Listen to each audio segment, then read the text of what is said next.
वहीं थप्पड़ कांड मामले में एसडीएम अमित चौधरी प्रेस से रूबरू हो रहे हैं कि वो 6 बजे जब चुनाव पूरा खत्म हो जाए। और एक दूसरी समस्या ये भी रहती है कि क्योंकि प्रशासन का जो मेन और जो हमारे पूरी मशीनरी का जो मेन उद्देश्य था वो कहीं ना कहीं केवल चुनाव को शांतिपूर्ण ढंग से क्योंकि आपने देखा कि जो भी उसमें जो न्यायिक कार्रवाई है वो तो उसके बाद भी जस्ट हुई, लेकिन एक सब पहला प्रयास प्रशासन का ये था कि चुनाव शांतिपूर्ण संपन्न हो, जो कि आपने देखा कि एक शांतिपूर्ण संपन्न हुआ भी। लोगों का कहना है कि धरना पर बैठे थे, उनकी सिर्फ इतनी डिमांड थी कि भाई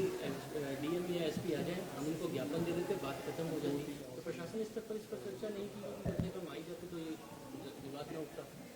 अभी हमारे जो मजिस्ट्रेट महोदय हैं उन्होंने भी एक ये बात को रखा है, क्योंकि आपको ध्यान होगा कि विधानसभा में करीबन 300 बूथ होते हैं और ये बात कहीं से भी आ सकती है कि वहाँ पे जिला मजिस्ट्रेट साहब और एसपी साहब वहाँ पहुँचे, तो ये संभव भी नहीं हो पाता है कि क्योंकि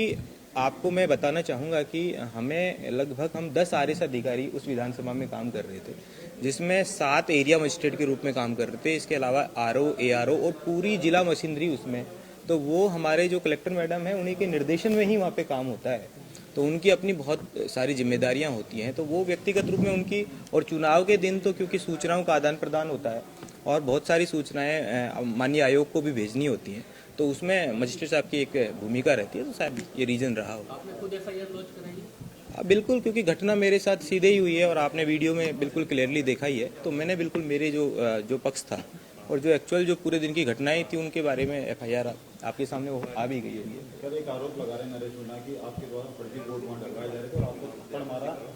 तो इसका उन्हें कोई अफसोस नहीं हो, कह रहे हैं कि मैंने सही थप्पड़ मारा है। ये क्रिमिनल एक्टिविटी थी और अगर कोई भी क्रिमिनल एक्टिविटी करता है तो वो अपने बचाव के लिए कोई भी आरोप किसी पे लगा सकता है, लेकिन मैं अपने as a SDM, as a area magistrate, मैं अपनी ड्यूटी पे था और जिन लोगों ने भी वोट किया वो सब अपने वेल जो समझदार लोग थे, सब अपने वोट मत का इस्तेमाल उन्होंने किया है। इसमें ये बात कहाँ से आ जाती है कि मैंने कोई जबरदस्ती किसी से वोट डलवा दिया, ये तो संभव ही नहीं है। हम तो हमारी राजकीय कर्तव्य को निभा रहे हैं। अब आरोप लगाना तो बड़ा आसान होता है, आरोप आप प्रूव करो ना, कुछ भी आप कोई बात को प्रूव करो भाई, आरोप लगाना तो बहुत आसान बात है ना।